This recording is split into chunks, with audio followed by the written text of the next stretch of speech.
Aquí tenemos el contenido también, ya más específico de lo que es nuestro temario, ¿sí? Eh, Luego ingresamos a literatura española. Aquí tienen ustedes eh, una línea del tiempo en donde ustedes pueden buscar el siglo de oro español, que es nuestro tema, y que congrega dos periodos, ¿no? En España el siglo de oro es un periodo que a su vez tiene y abarca el Renacimiento, que es el siglo XV, y el Barroco, el siglo XVI, XVII. Siglo XVI Renacimiento, siglo XVII Barroco. Luego viene la escuela neoclásica, que es de la Ilustración del siglo XVIII, para pasar a Bécquer en el Romanticismo, siglo XIX. Entonces nosotros nos vamos a ubicar aquí justamente en Barroco, siglo XVII, con Don Quijote de la Mancha, y en el Romanticismo, las rimas y leyendas de Bécquer. Y aquí está con eh, una división interesante, pero ahí están nuestros dos escritores. Vamos entonces al ingenioso hidalgo Don Quijote de la Mancha.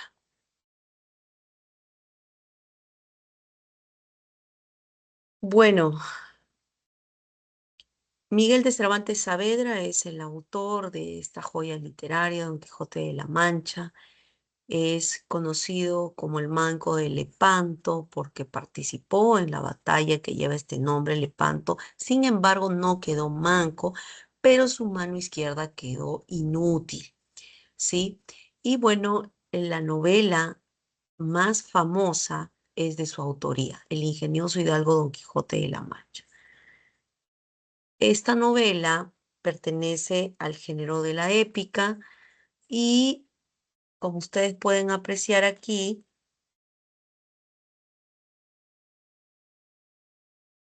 ahí está enmarcada en el barroco, ¿no? Muy bien. Entonces, recordando un poco las características del barroco, no sé si lo recuerdan, recordando eso, uno dice, bueno, las obras del barroco son en sí muy complejas, claro, son complejas,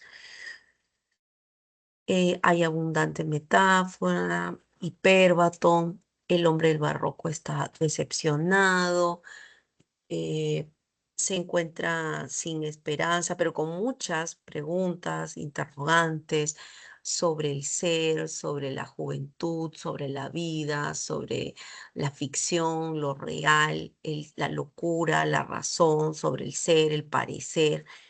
Y hay una fricción y hay un verso siempre entre la realidad y la ficción, y comienzan a darse oposiciones, ¿no?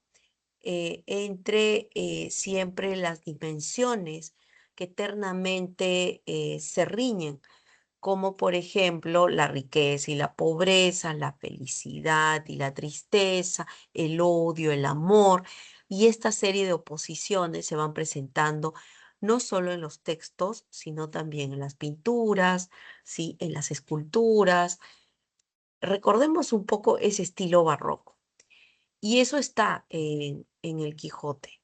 Luego tenemos la mezcla de estas tres variantes del lenguaje, como son el narrativo, que está dentro del lenguaje del narrador, dentro del ingenioso hidalgo Don Quijote de la Mancha. Está este lenguaje señorial, que está bien marcado también en la novela Don Quijote, y que se ve bien representada por el lenguaje del Quijote, porque el Quijote es un hombre que ha leído, es culto, se ha vuelto loco por leer libros de caballería, y el lenguaje del Quijote no se parece al del narrador y menos al de Sancho. Sancho tiene tipo de lenguaje coloquial, popular, lleno de dichos, de frases hechas. Y entonces este estilo cervantino aparece justamente en esta novela. Y son tres variantes, tres distintos lenguajes bien marcados, bien marcados.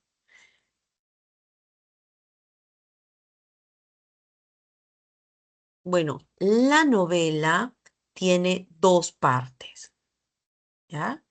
Quiero que por favor vean esto. La novela tiene dos partes.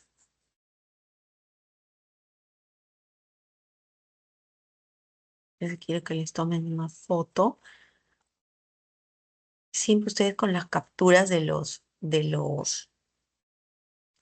argumentos.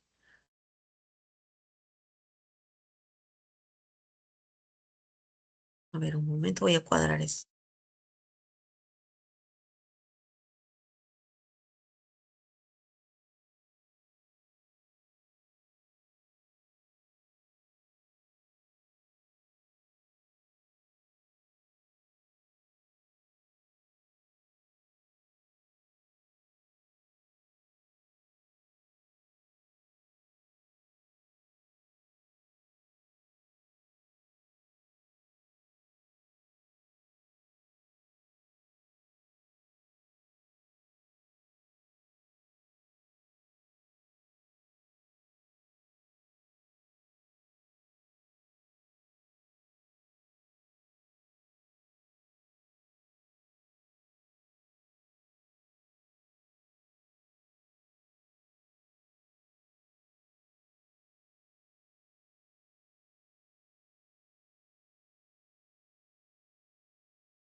Ay, disculpen, estaba apagado el audio. Gracias, señora Manuela, muchas gracias a la tutora.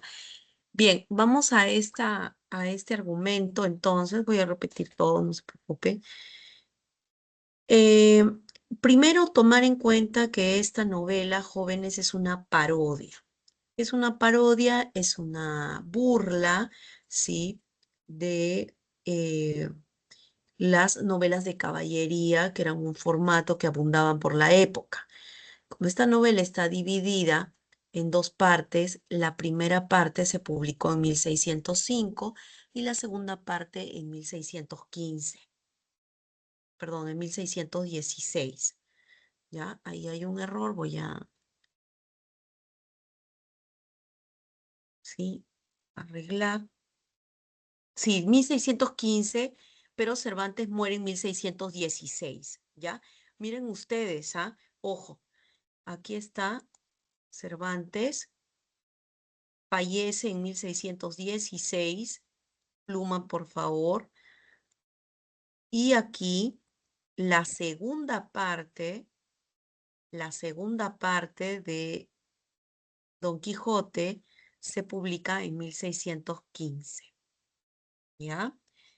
Entonces, es una parodia, esa es la intención con la que fue escrita esta novela.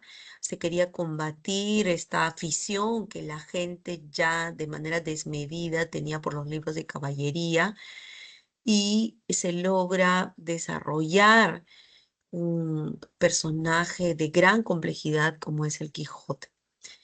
Bien, ¿cuál es el argumento? Entonces ahí tenemos la primera salida y la segunda salida en la primera parte. En la primera parte, entonces, publicada en en 1605, se relatan dos salidas, como ustedes pueden apreciar. En la primera parte del Quijote hay dos salidas. Ojo con eso, dos salidas. En la primera salida, Don Quijote, que es el héroe, llega a una venta. Ustedes pueden apreciar aquí una imagen. Llega a una venta, ¿sí? Y queda armado caballero. Bueno, en esa venta todos le siguen la corriente, ¿no?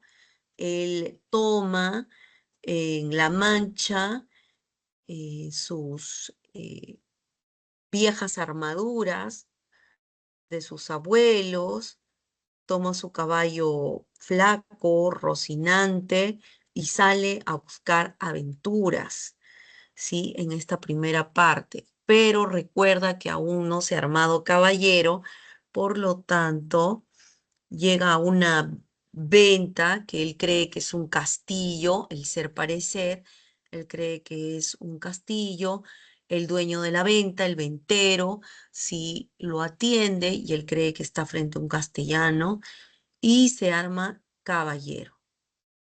En ese instante, todavía estamos en la primera salida, socorre pues a un joven pastor que estaba siendo azotado, luego el pobre Don Quijote es molido a palos por unos mercaderes del camino y es encontrado por un vecino que lo lleva nuevamente, así molido a palos, y lo lleva nuevamente a La Mancha. Malherido, lo recoge del camino.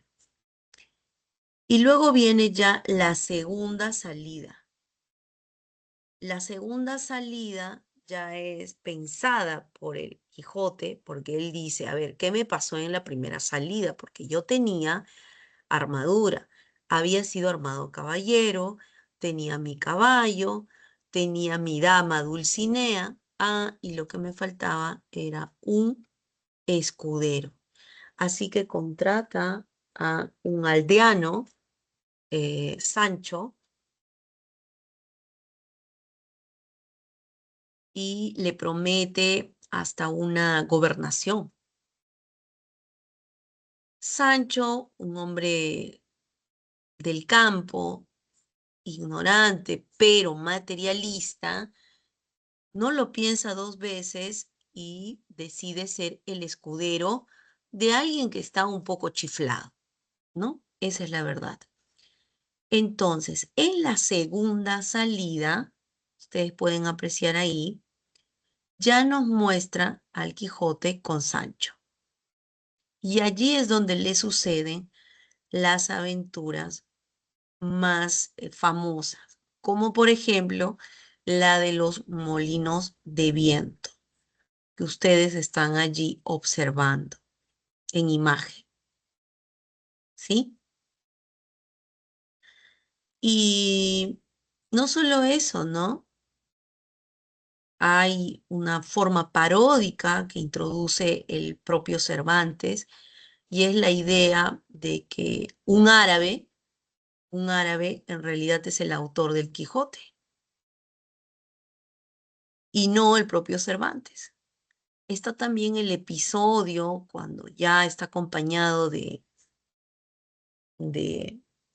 Sancho, el episodio de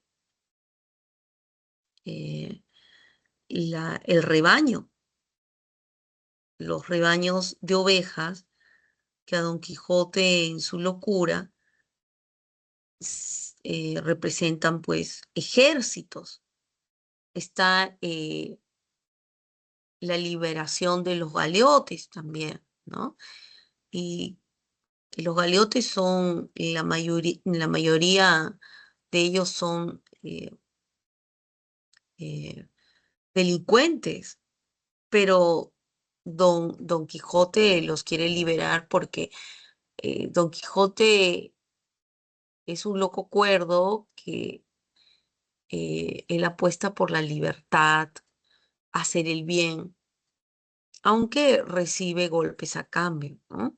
Entonces, él decide liberar a los galeotes que están siendo llevados a las galeras, pero como compensación, lo que solicita es que los galeotes vayan y busquen a Dulcinea y le cuenten esta proeza y que también le digan y reconozcan que es la mujer más hermosa.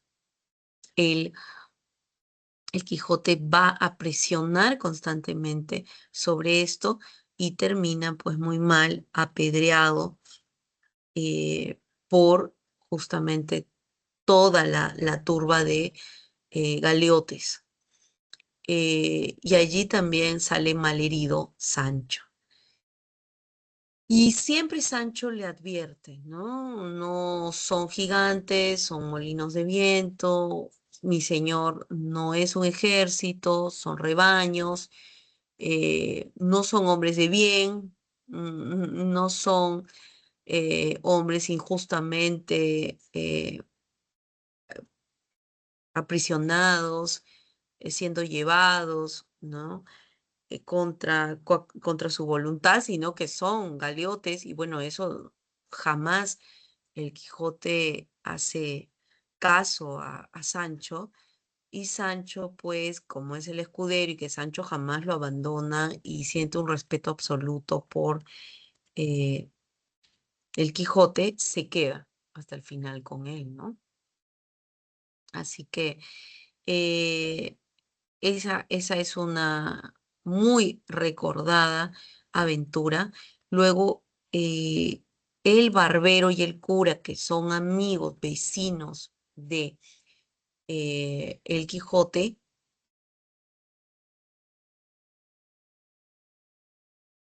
contratan, contratan a una aldeana para que haga de princesa Micomicona y que engañe al Quijote, lo pueda enjaular y ellos puedan llevárselo de nuevo a La Mancha.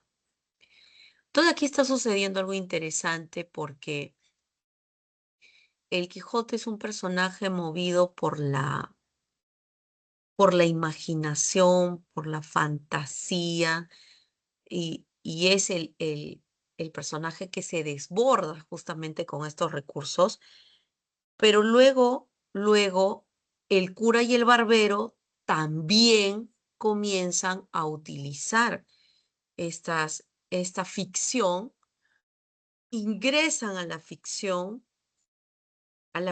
que ellos quieren combatir, porque están muy tristes que su amigo se ha vuelto loco de tanto leer libros de caballería y cómo combatimos y cómo lo traemos de vuelta, porque él siempre termina mal herido. Bueno, la única forma es que también ellos ingresan a ese mundo de fantasía, a esa ficción, y lo hacen. Detestan ese mundo de ficción, pero ingresan al mundo de ficción y comienzan a contratar y o sea, también a montar todo un espectáculo. Bueno, eso es lo que hacen.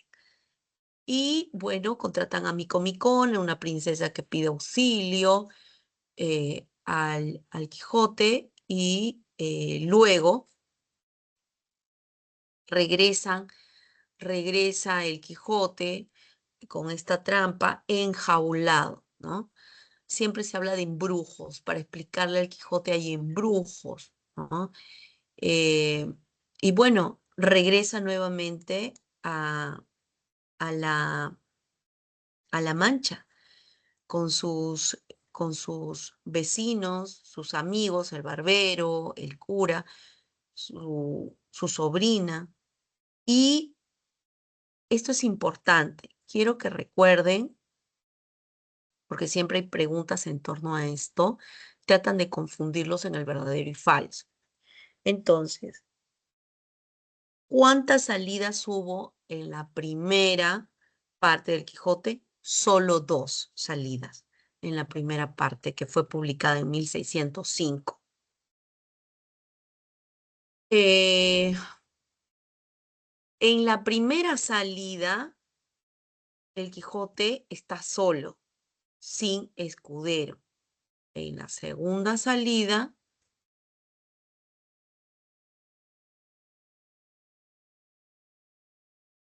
tiene escudero. La segunda salida, el Quijote ya tiene un escudero.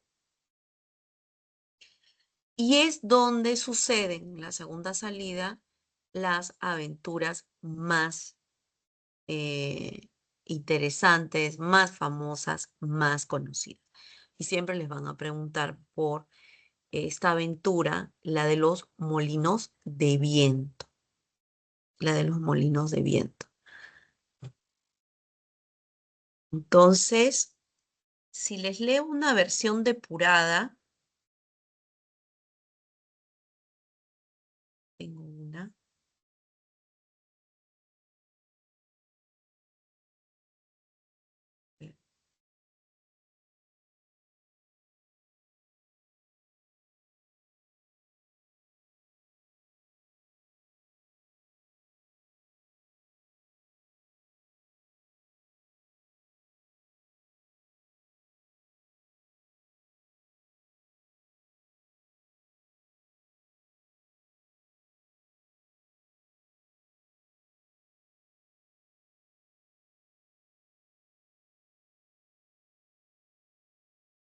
A ver, un poquito.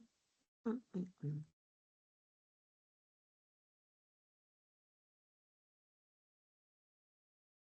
Para leer esta, que siempre viene y siempre les preguntan sobre esto.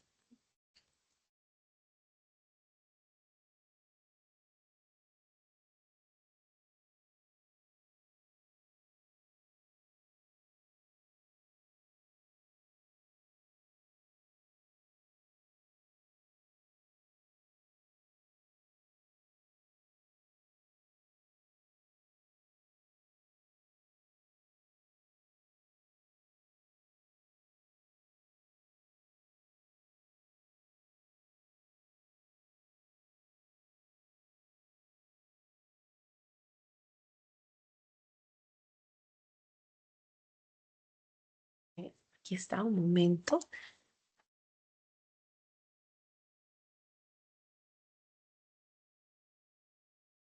Mire, les quiero mencionar, les quiero enseñar. Este es lo que no se ve. Hay una versión depurada que tengo, porque el lenguaje tiene que estar depurado para que puedan ustedes utilizarlo. Si no, no se puede, ¿ya? Entonces aquí, los molinos de viento. Y así iban los dos hablando sobre la vida que hacen los caballeros andantes cuando descubrieron 30 o 40 molinos de viento de esos que hay por los campos de la Mancha. Don Quijote dijo, muy pronto comienzan para nosotros las aventuras, pues allí delante hay unos enormes gigantes con quienes pienso luchar hasta vencerlos. En su mente, ¿no? Mágica, fantástica. ¿Qué gigantes? Preguntó Sancho. Aquellos que ves allí, con los brazos tan largos, respondió su amo.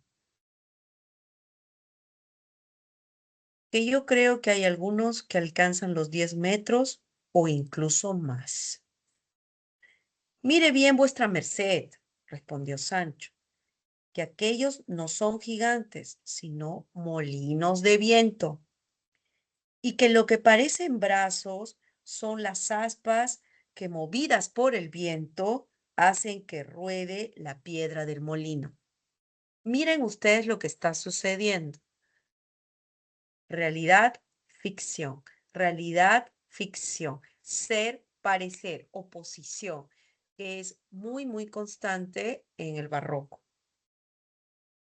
Don Quijote no le hizo caso y picó las espuelas a su caballo Rocinante, sin escuchar los gritos de su escudero, que de nuevo le advertía que eran molinos de viento y no gigantes.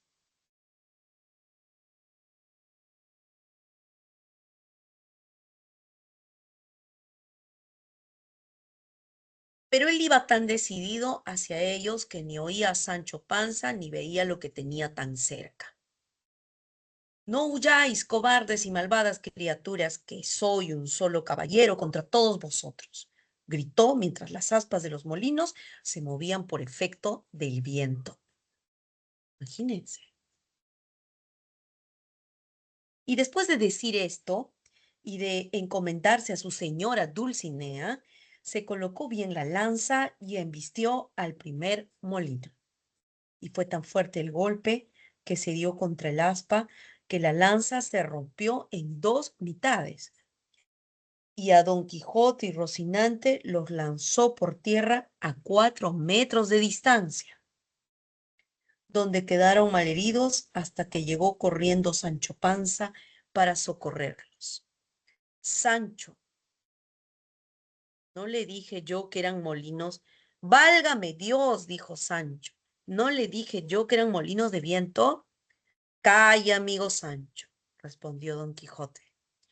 Me parece a mí que ha debido de ser algún mago o hechicero que me tiene envidia el que ha cambiado los gigantes que aquí había por los molinos que ahora hay.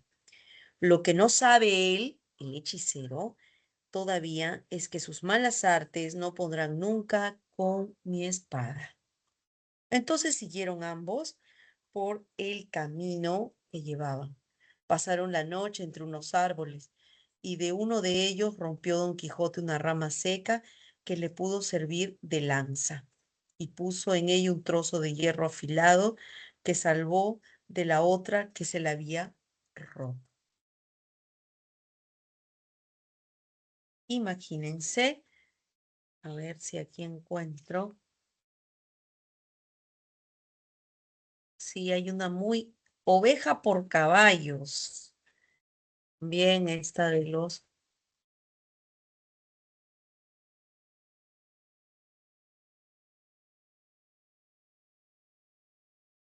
deben entender que siempre sale malherido el Quijote.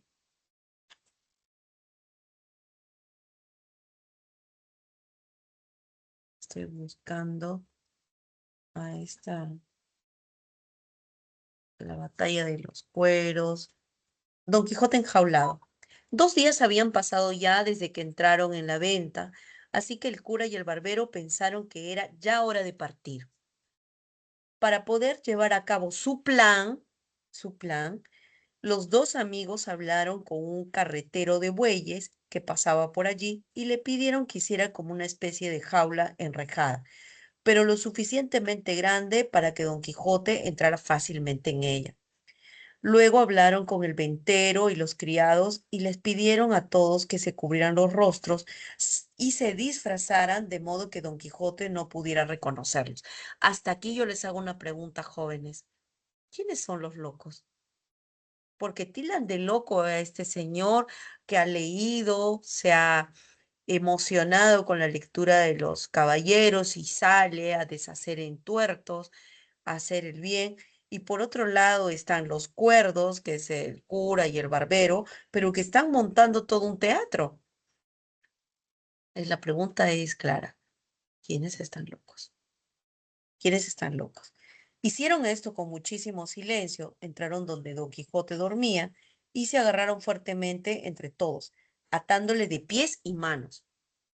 Cuando Don Quijote despertó sobresaltado, notó que no se podía mover y mirando a su alrededor creyó que todas aquellas figuras eran fantasmas de aquel castillo encantado. Sin embargo, Sancho reconoció a todas aquellas figuras, pero no se atrevió a decir nada. También Sancho se está eh, uniendo a esa suerte de simulación, ¿no? De teatrín forzado y montado por el cura y el barbero. Lo que está sucediendo y lo que dicen los críticos es una quijotización de Sancho, del barbero, principalmente de Sancho, del barbero, del cura, y una quijotización y una sanchificación del Quijote, pero más adelante. ¿Ya? Porque son personalidades opuestas, pero que conviven todo el tiempo y algo queda para cada uno.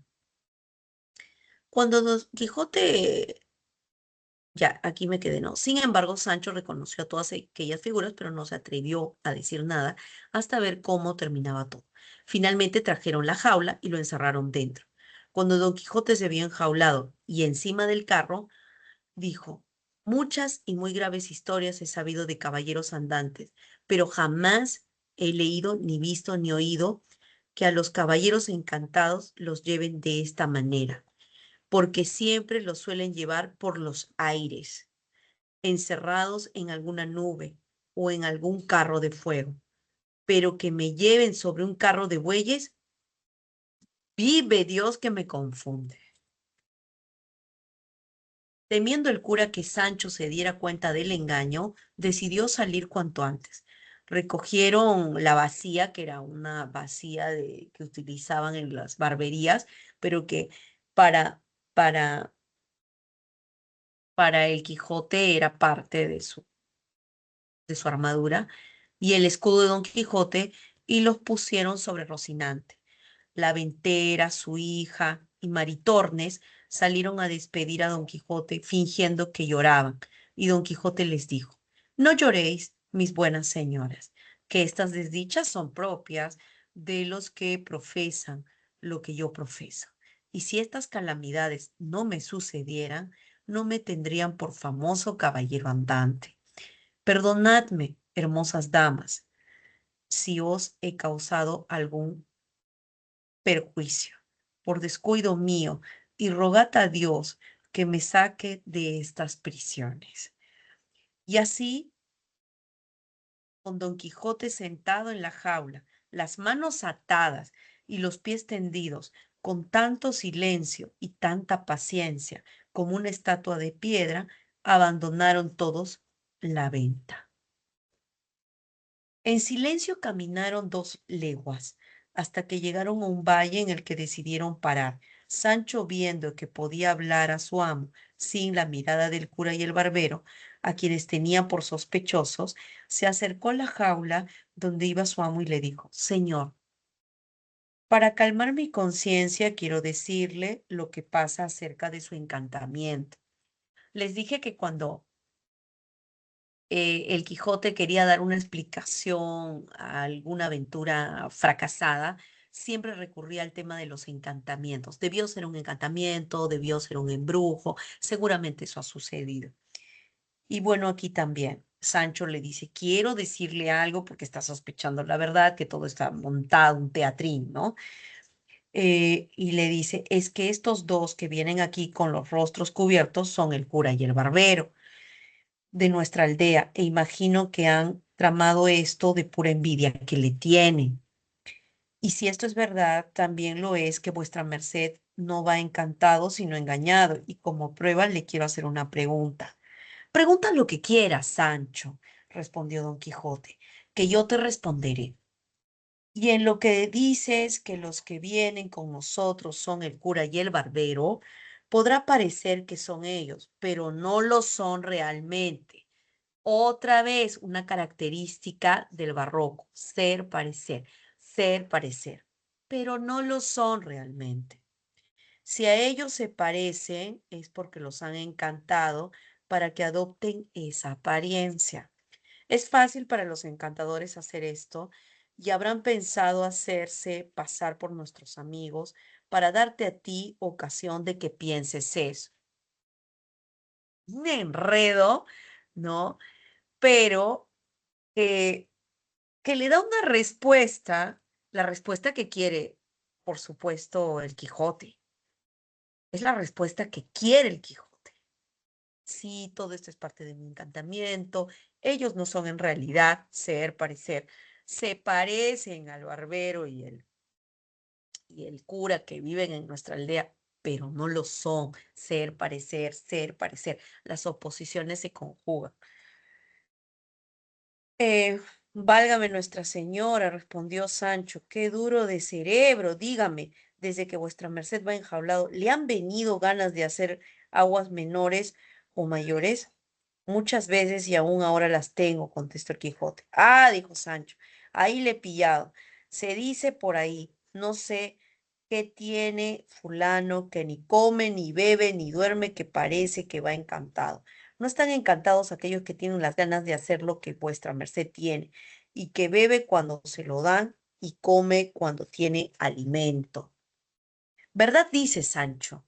Respondió don Quijote, pero ya te he dicho que hay muchas maneras de encantamientos y puede ser que esas costumbres hayan cambiado. Yo sé que voy encantado y eso me basta para la seguridad de mi conciencia. Eso es lo que le dice el Quijote.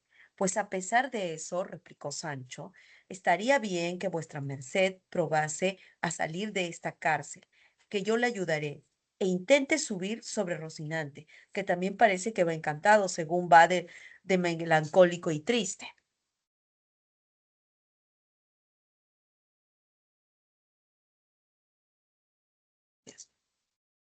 Sancho, cuando veas posible ponerme en libertad, yo te obedeceré en todo, pero ya verás cómo te engañas en el conocimiento de mi desgracia.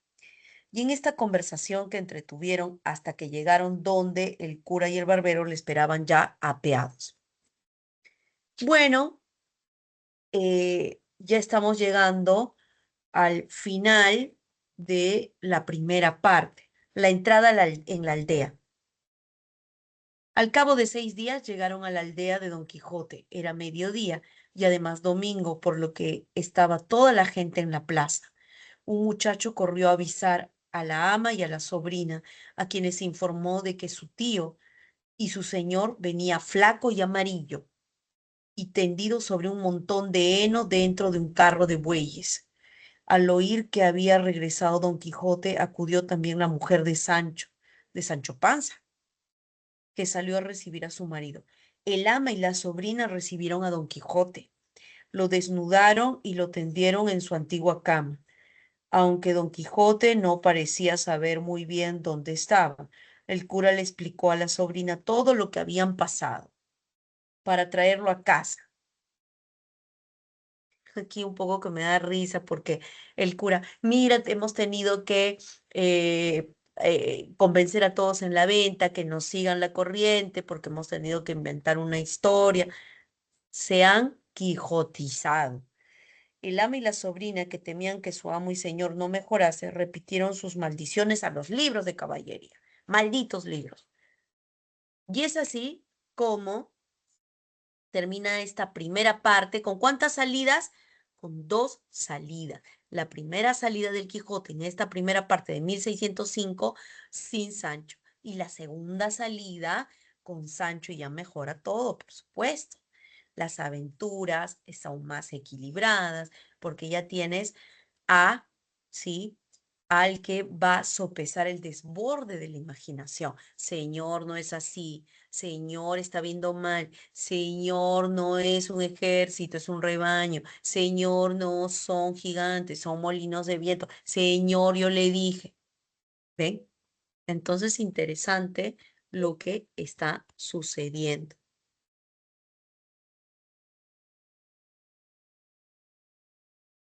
Muy bien. La segunda parte, publicada luego de 10 años, en la que prácticamente el Quijote, Cervantes es obligado a escribir la segunda parte, porque sus enemigos, los lopistas, publican una segunda parte apócrifa. En esta segunda parte apócrifa convierten a estos personajes, al Quijote, a Sancho, en caricaturas y bueno, obligado Cervantes ante esta ofensa, ante esta ignominia, ¿sí? Decide publicar, ¿no? Una siguiente parte y bueno, eh, saludamos eso, pero miren, publica y después al año fallece Cervantes. Eh, Es necesario decirles también que en esta segunda salida, perdón, tercera salida y segunda parte, son tres salidas. La última salida se da en esta, en esta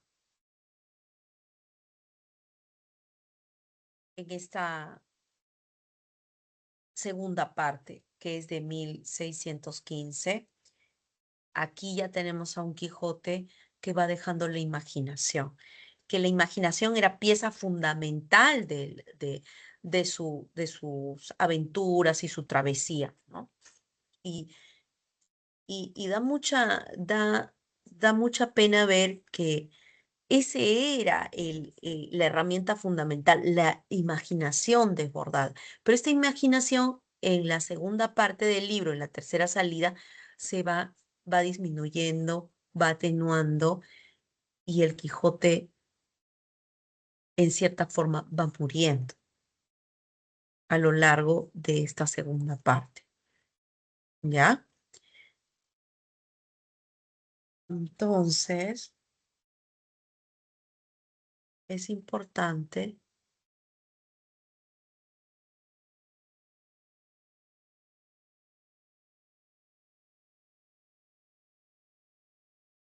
ya está en cama el Quijote, ¿no? Y aparece un personaje llamado Sansón Carrasco. Quiero leer un poco sobre eso. Dice, Sansón Carrasco, ¿no? El bachiller, aunque se llamaba Sansón, no era muy grande, pero sí muy astuto.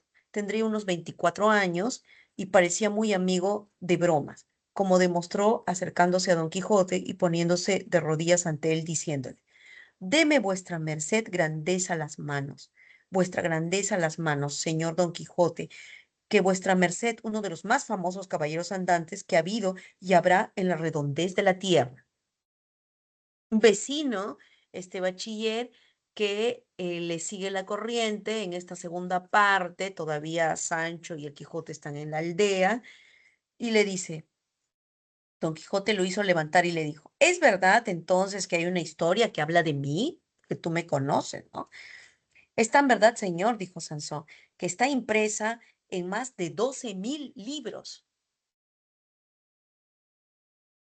Y 615, y es una especie de presagio de lo que sucedió después. ¿Y qué dice de mí? Preguntó Sancho. Vos sois la segunda persona de la historia, respondió el bachiller. Y hay quien aprecia vuestro modo de hablar, pero también hay quien dice que fuisteis muy crédulo al creer que podía ser verdad el gobierno de la isla que ofreció Don Quijote. Aún hay sol, dijo Don Quijote.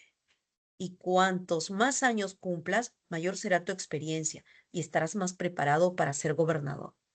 Así es verdad, dijo Sansón, que si Dios quiere, no le faltarán a Sancho 1.000 islas que gobernar. Recuerden que para la segunda salida, el Quijote convence a Sancho y le dice, sígueme y yo te voy a dar una gobernación, su ínsula barataria. Y Sancho también convence a su esposa Sanchica y le dice, mira, voy a ser gobernador. Y Sansón Carrasco lo que hace es burlarse de Sancho y le dice, bueno, ¿qué dicen de mí? Dice Sancho. Ojo que Sancho ya está quijotizado, ¿ya? Y entonces Sancho le dice a Sansón Carrasco, ¿y de mí qué dicen? De ti dicen que eres un crédulo, ¿no? Un ingenuo, que te creíste esto de la gobernación. ¿Y qué dice el Quijote? Lo defiende y le dice, aún hay sol. Y para ser gobernador le falta años. Y está, cuantos más años cumpla, mejor. Si mi señor siguiese mi consejo, contestó Sancho, ya tendríamos que estar en marcha, deshaciendo agravios y enderezando tuertos, como es su uso y costumbre de los buenos caballeros andantes. Yo no había terminado de decir Sancho estas palabras cuando llegaron sus oídos los relinchos de Rocinante. Estos despertaron en Don Quijote deseos de salir de nuevo en busca de aventuras, y tras decidir que partirían en 3 o 4 días, le preguntó a Sansón Carrasco qué dirección le aconsejaba el seguir. El bachiller le sugirió que se dirigieran a la ciudad de Zaragoza, donde en unos días se iban a celebrar unos torneos por la fiesta de San Jorge. Y de ese modo podía ganar gran fama Don Quijote sobre los caballeros aragoneses. Don Quijote le pidió al bachiller Carrasco que le guardara el secreto de su marcha. especialmente al cura y al barbero y ante todo a su sobrina y su ama, para que no impidieran su valiente determinación. Todo lo prometió Carrasco. Se despidieron los tres y Sancho fue a preparar lo necesario para la partida. Bueno, Sansón Carrasco va a ser contratado por el cura y el barbero nuevamente para que sea el caballero de los espejos en primer lugar y se le aparezca al Quijote y lo venza, ¿no? Y luego también para que finalmente sea el caballero de la Blanca Luna. Está la aventura de los leones, la boda de Camacho, en donde Quijote impide la boda, se arma todo un tole-tole en esa boda, ¿sí? La astucia de Basilio, el barco encantado, que en realidad es un bote, pero para la bella cazadora y el castillo, Sancho consigue su isla, esto es muy interesante. Bueno, aquí sucede una aventura en el que hay unos duques malvados, como era la nobleza, malvados, gran parte de la nobleza burlona, que se enteran de que hay dos personajes que andan por ahí haciendo locuras, entonces lo invitan a Sancho en esta segunda parte, a Sancho y al Quijote, al palacio de los duques. Y allí se burlan de ellos, los ofenden, pero sucede algo interesante. Yo les dije que en esta segunda parte el Quijote iba perdiendo la imaginación. Entonces, al perder la imaginación, el Quijote sabe que está en un castillo, sabe que los duques lo han invitado y bueno, ya se acerca el fin, ya se acerca el fin. A través de esta pérdida de imaginación, ya se acerca el fin del Quijote. Eh, y estos duques malvados se aprovechan de la fantasía del Quijote y también de Sancho y le entregan a Sancho su isla para que gobierne. Melancólicos y sin hablar palabra, caballero y escudero se pusieron a caballo y se apartaron del río.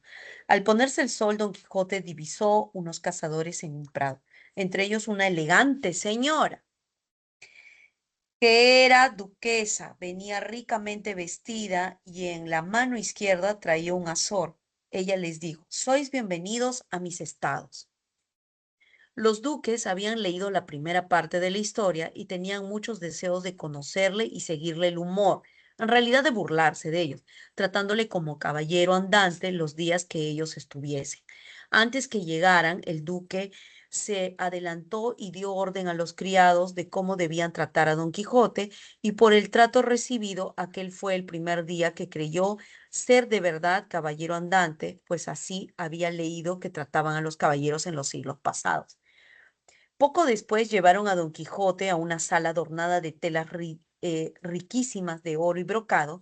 6 doncellas lo desarmaron y le sirvieron de paje.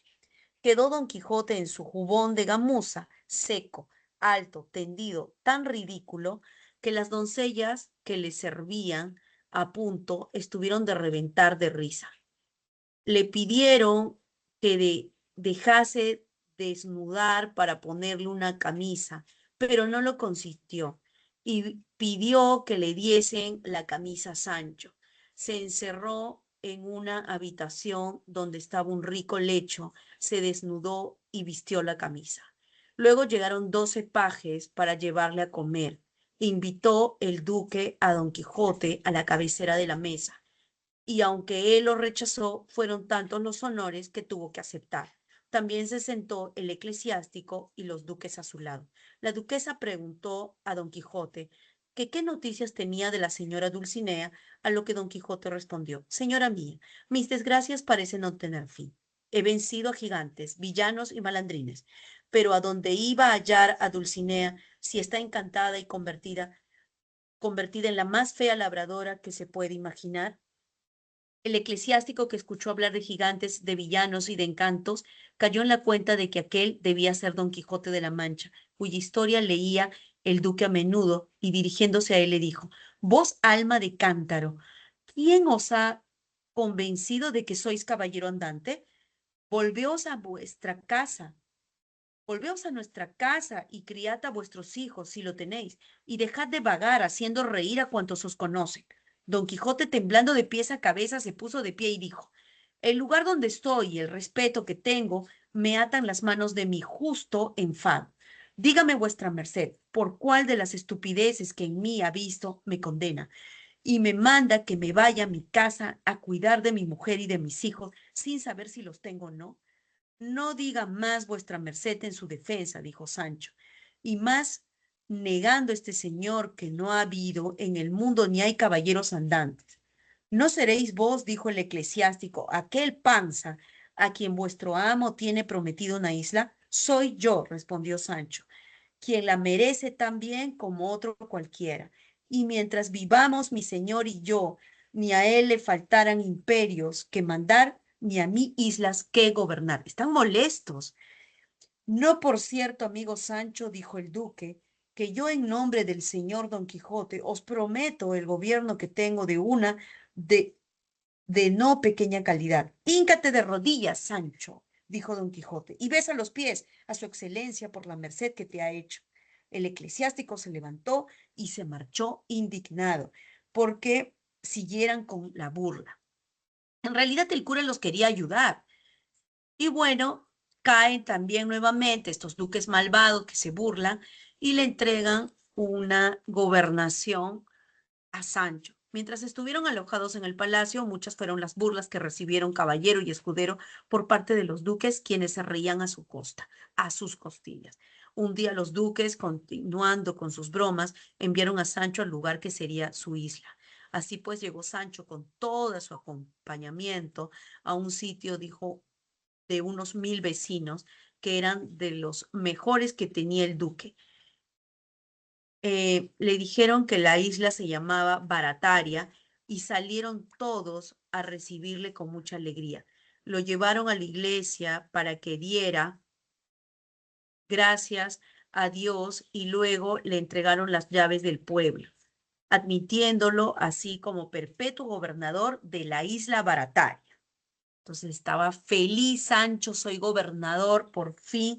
Todo el mundo estaba sorprendido por el traje, las barbas, la gordura y la pequeñez del nuevo gobernador, tanto los que sabían que todo era una broma como los que no estaban al tanto de las burlas de los duques.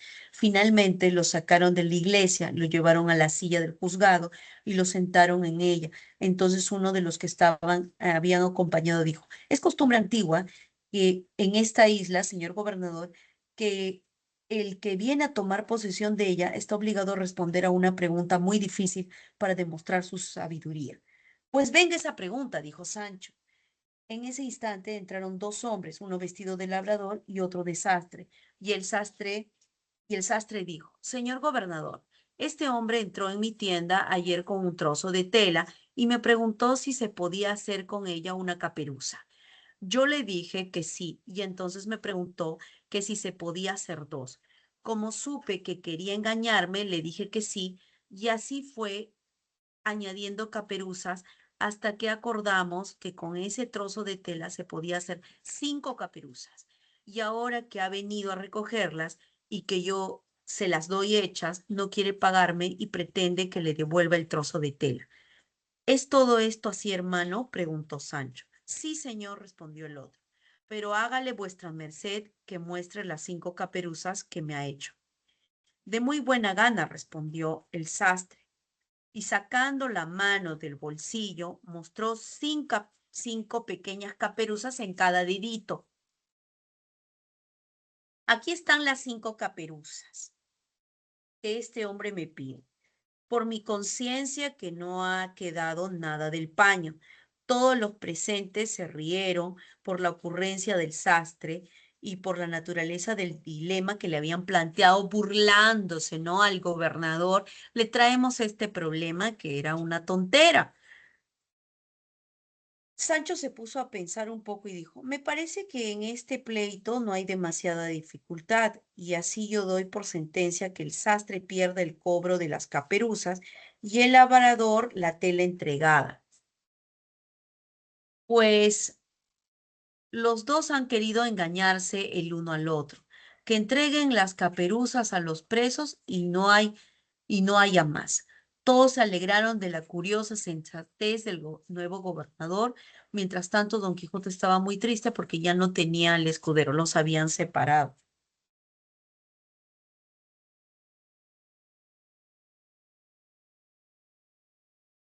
Bueno, así se vienen torturas para Sancho y Sancho decide abandonar la isla, ¿sí? Y se reencuentra con el Quijote, porque el Quijote también ha dejado el castillo en donde era burlado constantemente y eh, entran a Barcelona y les dije que el cura y el barbero, el cura y el barbero pagan al caballero. Sansón Carrasco para que se convierta en el caballero de la Blanca Luna, busque al Quijote en la playa de Barcelona, lo venza, ¿sí? Y lo lleve de vuelta a la casa. El virrey, que tenía curiosidad por saber quién era el caballero de Blanca Luna, mandó a don Antonio que lo siguiese y averiguase quién era. Levantaron a don Quijote y descubriéndole el rostro, porque lo venció el caballero de la Blanca Luna, lo encontraron blanco y sudando. Sancho estaba triste y no sabía ni qué decir, imaginando que todo aquello era un sueño. Veía a su señor rendido y obligado a no usar armas en un año y temía por su señor. Finalmente, con una silla de manos que mandó traer el virrey, lo llevaron a la ciudad. Antonio Moreno siguió al caballero de la Blanca Luna hasta un mesón. Cuando don Antonio entró, salió un escudero a recibirle y a desarmarlo. En una sala baja se encontró al de Blanca Luna, que le dijo: bien sé, señor, a lo que venís, que es a saber quién soy. No os lo negaré. Sabed que a mí me llaman Bachiller Sansón Carrasco. ¿Qué está pasando? ¿Sí? Con esto se está descubriendo la verdad y la imaginación va desapareciendo. Y soy del mismo lugar que Don Quijote. Su locura hace que tengamos lástima todos los que lo conocemos, y creyendo que su salud necesita reposo, tramé este plan para que volviera a casa. Salí hará 3 meses como caballero andante, como el caballero de los espejos, con intención de vencerle, pero él me venció. Por eso he vuelto de nuevo, como es obligación cumplir la palabra dada en la andante caballería. Sé que él guardará en la que hoy me ha dado. Os pido, señor, que no me descubráis, ni le digáis a Quijote, a don Quijote, que soy Sansón Carrasco, para que vuelva a casa y recobre su juicio. Dios os perdone, dijo don Antonio, por querer volver cuerdo al más gracioso loco que hay en el mundo. No diré nada. Y despidiéndose, marchó don Antonio a informar al virrey. 6 días estuvo don Quijote en cama, vuelta a casa, afligido, triste y pensativo. Sancho le consolaba diciéndole que diera gracias al cielo por no haberse roto ninguna costilla. Don Quijote le dijo que su reclusión solo duraría un año y que luego volverían y no faltaría reino o condado que darle. 2 días después de esta charla llegó el día de la partida. Hubo lágrimas, hubo suspiros y sollozos, y se despidieron de don Antonio y partieron los dos, don Quijote desarmado y Sancho a pie, por ir el rucio cargado con las armas. Al salir de Barcelona, don Quijote volvió a mirar el sitio donde había caído, donde había sido vencido, y dijo: aquí mi desdicha y no mi cobardía se llevó mis alcanzadas glorias. A lo que respondió Sancho: tan de valientes es, señor mío, tener sufrimiento en las desgracias como alegría en la prosperidad. Muy filósofo estás, Sancho, dijo don Quijote, y muy sensato hablas. Lo que te sé decir es que no hay fortuna en el mundo, que las cosas que en él suceden, buenas o malas, son providencia de Dios. Y cada uno es artífice de su aventura. Cada uno es artífice de su aventura. Yo lo fui, enfrentándome al caballero de la Blanca Luna, y aunque perdí la honra, no perdí la virtud de cumplir mi palabra, y aunque sea a pie, la cumpliré. ¿Por qué? Porque el caballero cuando te vencía, tú tenías que hacer lo que te obligaba. Y en este caso, el caballero de la Blanca Luna le dice, usted regrese a su casa y usted tiene que dejar las armas. Y vencido, acepta el Quijote. Señor, exclamó Sancho, no es grato caminar a pie muchas jornadas. Dejemos estas armas colgadas de algún árbol y sigamos encima del rucio.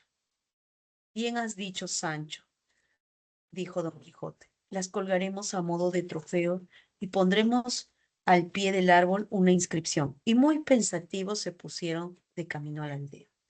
A la entrada de la aldea se encontraron con el cura y el bachiller, que se acercaron a ellos con los brazos abiertos. Ya vamos al final de la segunda parte. Don Quijote se apeó del caballo y los abrazó, rodeados de muchachos y acompañados por el cura y el bachiller. Entraron en el pueblo y se fueron a casa de don Quijote, donde hallaron en la puerta a la ama y a la sobrina, a las que ya habían avisado de su llegada. Mm, Bueno, se viene el final. Llamaron al médico que le tomó el pulso al Quijote y aconsejó que se atendiesen a la salud de su alma porque la del cuerpo corría peligro. Su ama, su sobrina y su escudero comenzaron a llorar, pero don Quijote muy calmado les rogó que lo dejasen solo porque quería dormir un poco. Durmió de un tirón más de 6 horas y al despertar dijo, bendito sea Dios que tanto bien me ha hecho con su misericordia. Yo ya tengo juicio libre y claro y conozco mis disparates. No me pesa pues este desengaño. Ha llegado tarde. Sobrina, me siento a punto de morir y no quisiera quedar como un loco. Llama a mis buenos amigos, al cura, al bachiller Sansón Carrasco y al barbero, que quiero confesarme y hacer testamento. Felicitadme, buenos señores, dijo el Quijote cuando los vio, que ya no soy don Quijote de la Mancha, sino Alonso Quijano, el bueno. Ya soy enemigo de las historias de caballerías y conozco mi necedad y el peligro en el que me pusieron esos libros. Señores, siento que me muero de prisa. Tráigame un confesor y un escribano que haga mi testamento. Esta es mi voluntad. Con ciertos dineros que Sancho Panza tiene, a quien en mi locura hice mi escudero, quiero que no se le pida cuenta alguna. Si sobrara algo después de haber pagado lo que debo, el resto será suyo, y buen provecho le haga. Y si estando loco le prometí el gobierno de una isla, ahora estando cuerdo, si pudiera darle, uno se lo daría, porque su sencillez y su fidelidad se lo merece. Y volviéndose a Sancho le dijo, perdonadme, amigo, por hacerte creer el error de que hubo y hay caballeros andantes en el mundo. Ay, respondió Sancho llorando, no se muera vuestra merced, no sea perezoso y levántese de esa cama y vámonos al campo vestidos como pastores. Quizá detrás de alguna mata encontraremos a la señora Dulcinea ya desencantada. Y si se muere de pena por verse vencido, écheme a mí la culpa, diciendo que le derribaron por haber asegurado mal la silla de Rocinante. Llora, Sancho. Señores, dijo don Quijote, vámonos poco a poco. Yo fui loco, ya soy cuerdo. Prosiga adelante el señor escribano. Toda mi hacienda dejo a Antonia Quijana, mi sobrina, que está presente, y lo primero que quiero que haga sea pagar el salario que debo a mi ama, que ha servido más de 20 ducados para un vestido. Por mis albaceas dejo al señor cura y al señor bachiller Sansón Carrasco, que están presentes. Mi voluntad es que mi sobrina, si quiere casarse, lo haga con hombre, después de informarse de que no sabe de libros de caballerías. O sea, quiere un hombre para su sobrina que no haya leído libros de caballería. Y si lo sabe, pierda todo lo que ha dejado, lo cual pido que cumplan mis albaceas. Y pido también a mis albaceas que si tuvieran la suerte de conocer al autor de la historia falsa con el título de segunda parte de las hazañas de Don Quijote de la Mancha, le pidan que perdone la ocasión que le di de haber escrito tantos disparates. Con esto cerró el testamento, se tendió en la cama. 3 días vivió desde que hizo el testamento. Después de recibir los sacramentos, murió de modo sosegado entre lágrimas de los que allí se hallaban. Este fin tuvo el ingenioso hidalgo Don Quijote de la Mancha, y este fue el epitafio que Sansón Carrasco puso en su sepultura. Yace aquí el hidalgo fuerte, que a tanto extremo llegó de valiente, que se advierte que la muerte no triunfó de su vida con su muerte. Tuvo a todo el mundo en poco. Fue el espantajo y el coco del mundo en tal coyuntura que acreditó su ventura morir cuerdo y vivir loco. Así muere Sansón, ¿sí? Le escribe un epitafio, pero muere Alonso Quijano, no el Quijote, porque el Quijote está vivo hasta hoy, 2026. ¿Ven? No hemos hecho un recorrido de las diapositivas. Quiero que por favor vean el tema central, esto del contraste.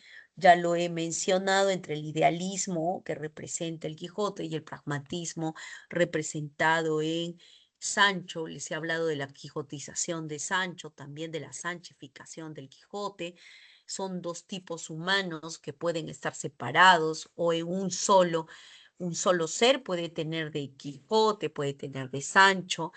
Yo les digo una cosa, cuando estamos muy pequeños, jóvenes como ustedes también, ya hasta los 20 y los 21, somos como el Quijote soñadores, queremos salir, queremos tener aventuras, deshacer entuertos, somos pro justicia, pero luego cuando chocamos con la realidad somos un poco como Sancho, ¿no?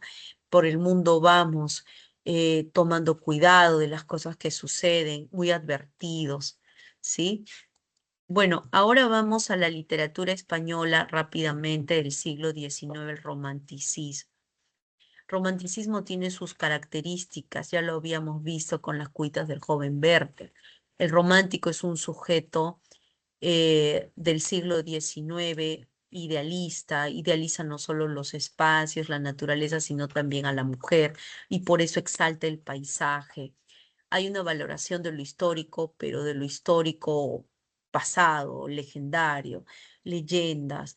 Allí donde no llega la razón, porque el sujeto romántico está reñido con la razón, no tiene fe en la razón ni en el progreso de la razón humana, así que prefiere creer y guiarse de las emociones, de los sentimientos, de la subjetividad. Por lo tanto, cuando tiene ese encuentro con la realidad y la realidad le pega en la cara fuerte, entonces tiene una angustia metafísica. La angustia metafísica es que no haya las certezas, no haya las certezas. Los románticos eran muy adeptos de ir a las zonas en donde la razón no había llegado. Por ejemplo, la Edad Media. Las historias de la Edad Media, fantasmas aparecidos, vampiros, hombres lobo, eran piezas fundamentales, ¿sí? De sus obras, ¿sí? Bueno, cuando hablamos de Gustavo Adolfo Bécquer, sobre todo en España, hablamos de una poesía muy distinta a las que hacían sus pares en España. Así que había poesía amorosa, pero muy grandilocuente, muy solemne, hasta que aparece Gustavo Adolfo Bécquer con rimas muy sencillas. No hablamos de de rimas prolijas, muy bien cuidadas, ¿no? Las rimas de Becker son sencillas, breves, cortas, pero Becker hace la diferencia entre sus pares porque Becker aparece de manera muy íntima en su poesía. Y Becker por primera vez eh, introduce al tú de su sufrimiento, al tú de sus alegrías. Entonces, dentro de sus poemas aparece esta mujer, de sus rimas, esta mujer que es el tú. Ese tú no aparecía en los poemas de sus pares, ¿no? De sus compañeros poetas también. Así que tú no me quieres, tú me ignoras,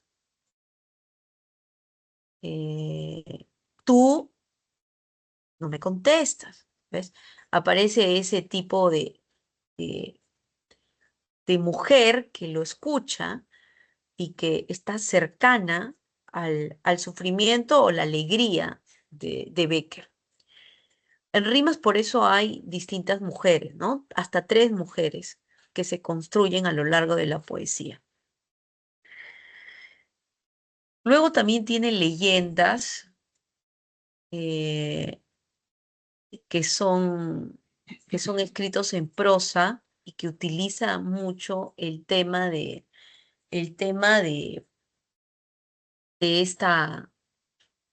de lo paranormal y la fantasía, de modo que también todas estas leyendas, historias están reñidas con o son incompatibles con la razón.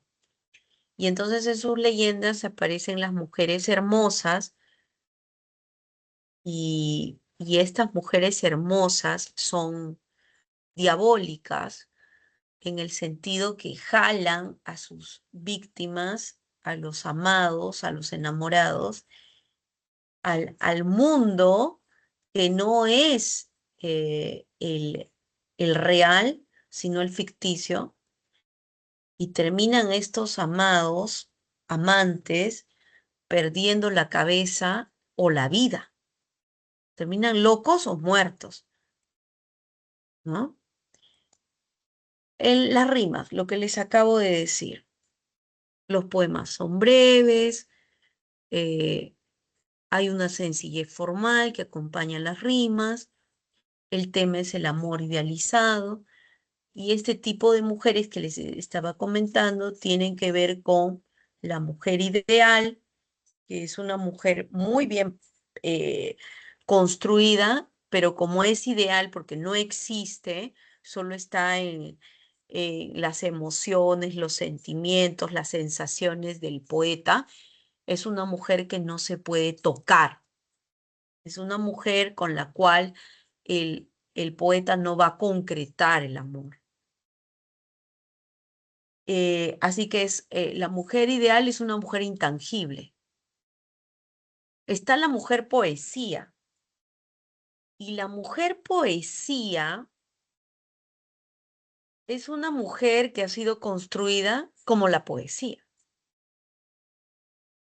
Becker aprovecha la figura de esta mujer, ¿no? De la mujer poesía, para hablar de cómo ella construye, de cómo él construye sus poemas. Y,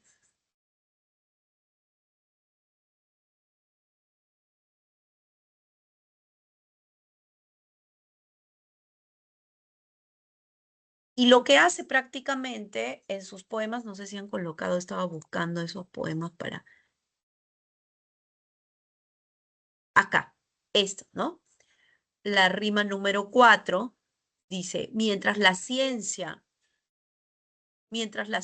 descubrir no alcance las fuentes de la vida y en el mar o en el cielo haya un abismo que al cálculo resista, es decir, Mientras no se meta la razón, mientras la razón no meta sus narices, mientras la humanidad siempre avanzando, no sepa dónde camina, mientras haya un misterio para el hombre, habrá poesía. La poesía no tiene nada que ver con la razón, ¿no? Lo dice Becker. Mientras sintamos que se alegre el alma sin que los labios rían, ¿m? Mientras se llore sin que el llanto acuda a nublar la pupila, ¿qué está diciendo? Mientras la ciencia no puede explicar eso, ¿no? Mientras el corazón y la cabeza batallando prosigan, ese versus corazón, razón, ¿ya? Ese versus viene de mucho antes. Mientras hay esperanzas y recuerdos, habrá poesía. Mientras hay unos ojos que reflejen los ojos que los miran, mientras responda el labio suspirando al labio que suspira, mientras sentirse puedan un beso, dos almas confundidas, que eso no lo puede explicar la razón, ¿no? Pero hoy se sabe que todo es una grandiosa química hormonal en el cerebro, esto del enamoramiento, ¿no? Pero en ese entonces, Becker dice, si esto no lo puede explicar la razón, si la razón no mete las narices, ¿sí? En explicarnos esto, entonces todavía habrá poesía. Mientras exista una mujer hermosa, habrá poesía. Y la poesía y el quehacer poético se equipara a la forma de la mujer. Y están otras rimas. ¿Qué es poesía? Dices mientras clavas en mi pupila tu pupila azul. ¿Qué es poesía? Tú me lo preguntas. Poesía eres tú. Rima 4. Mientras hay unos ojos, bueno, esto ya lo leí. La rima 24. Dos rojas lenguas de fuego que a un mismo tronco enlazadas se aproximan y al besarse forman una sola llama. Dos notas que del laúd a un tiempo la mano arranca y en el espacio se encuentran y armoniosas se abrazan. Dos solas que vienen juntas a morir sobre una playa y que al romper se coronan con un penacho de plata, dos jirones de vapor que del lago se levantan y al juntarse allá en el cielo forman una nube blanca, dos ideas que al par brotan, dos besos que a un tiempo estallan, dos secos que se confunden. Esos son nuestras dos almas. La mujer idealizada, ¿no? Idealizada completamente. Entonces, no olviden lo que son las rimas, versos breves, poesía muy sencilla, pero que alberga una suerte de teoría, ¿no?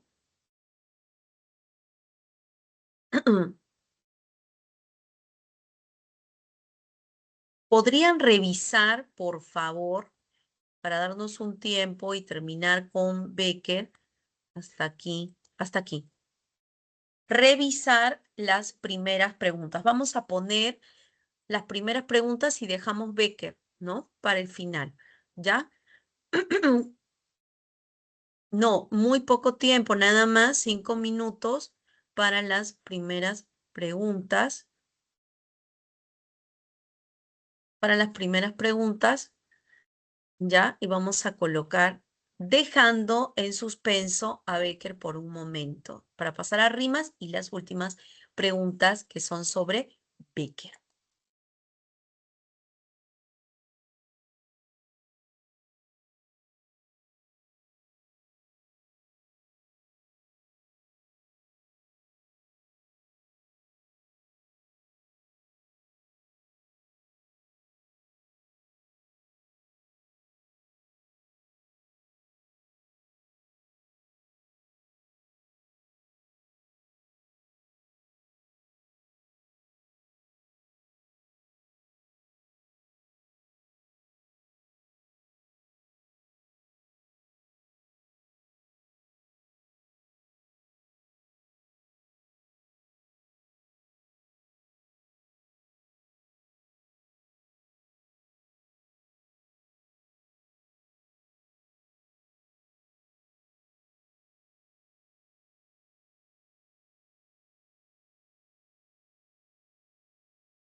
Jóvenes, ahí les estoy enviando las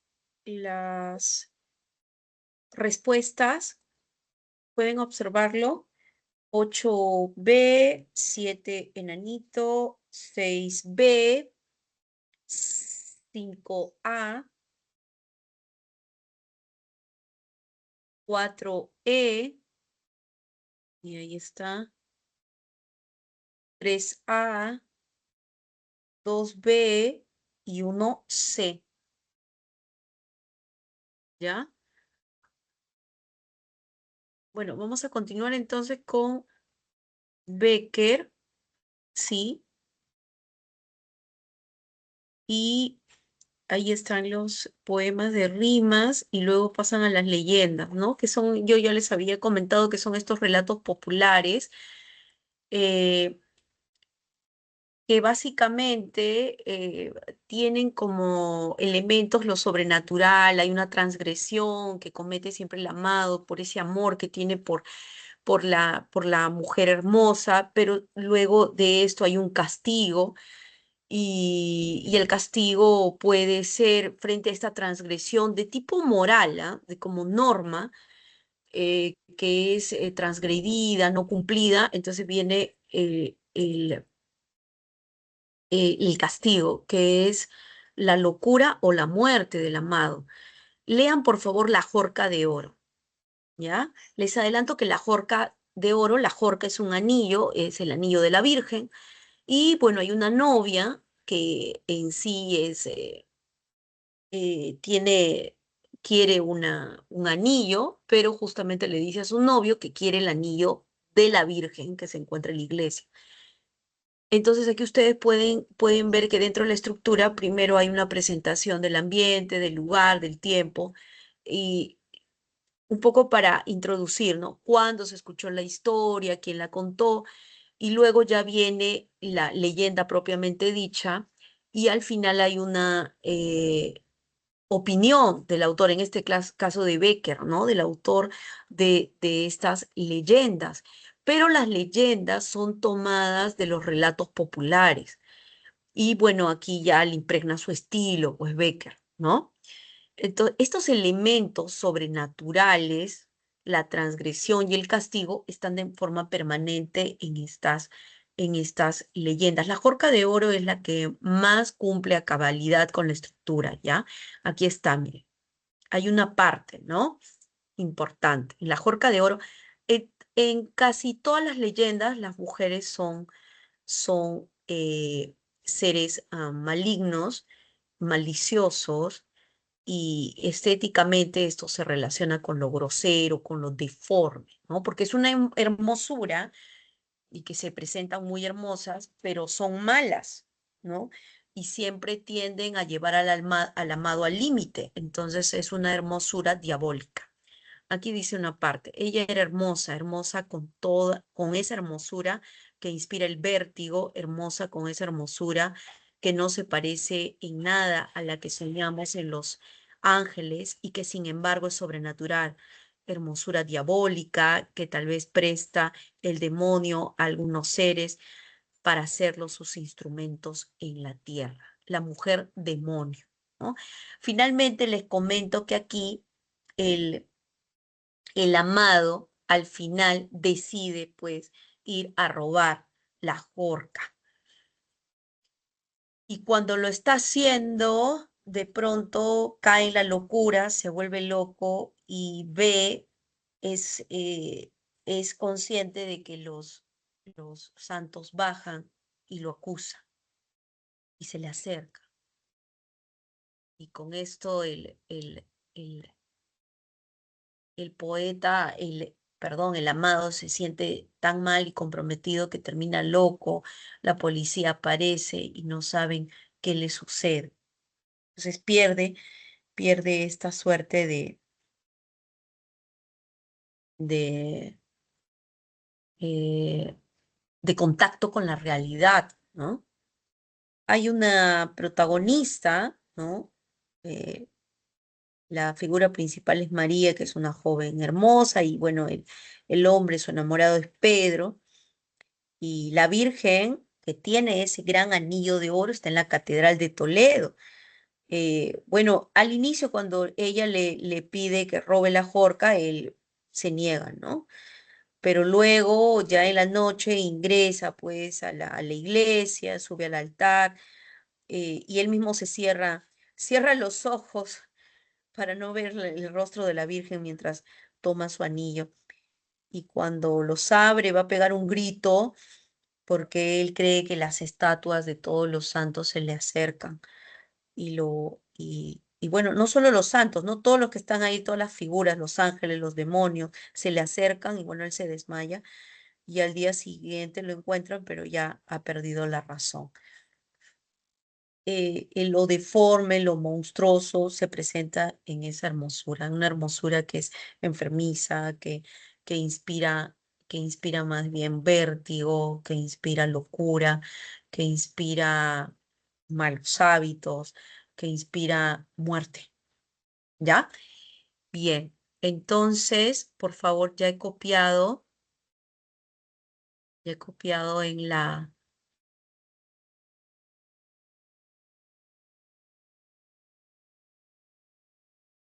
ahí está, ¿ya? Voy a enviarles a ver, un momento, voy a enviarles el link donde ustedes van a leer La Jorca de Oro y, uy, una buenísima leyenda de Becker, Los Ojos Verdes, ¿ya? A ver, un momento.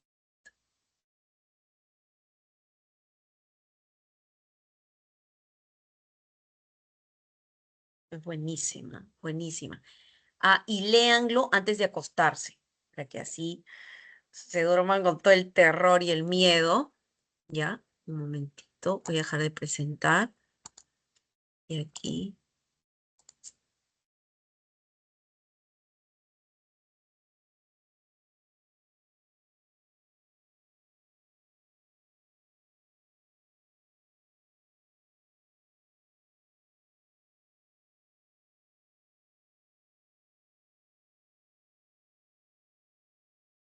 hay una, esta es la Jorca de Oro y los ojos verdes.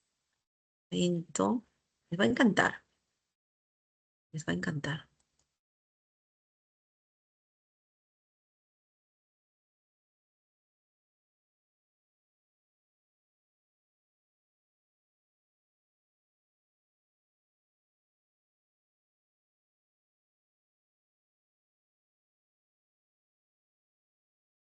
Y aquí están los ojos verdes. No les va a tomar mucho tiempo, yo sé que a veces, ay, leer, pero con eso para que corroboren, ¿no? Un poco esto de la sanción, esta especie de saltarse, ¿no? Los códigos sociales por amor, pero después tener un castigo, ¿ya? Ahí está. Entonces aquí está la Jorca de Oro y los ojos verdes. Ahí van a ver lo sobrenatural, la transgresión y el castigo. El rayo de luna también. Es buenísimo, buenísimo. Rayo de luna de Becker.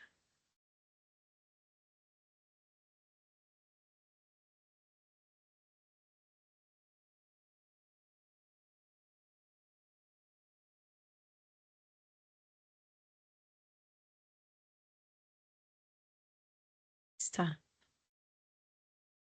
¿Ya? Bien, jóvenes, eso ha sido todo por hoy. Les agradezco que se hayan conectado. Cuídense mucho. Ya vamos culminando, no se ponga intranquilo, ¿sí? Y vaya tomando siempre apuntes de las cuestiones de los comentarios que no están en la separata, ¿ya? Porque siempre por ahí hay alguna arista que podría venir en el examen. Cuídense mucho y nos vemos el siguiente sábado.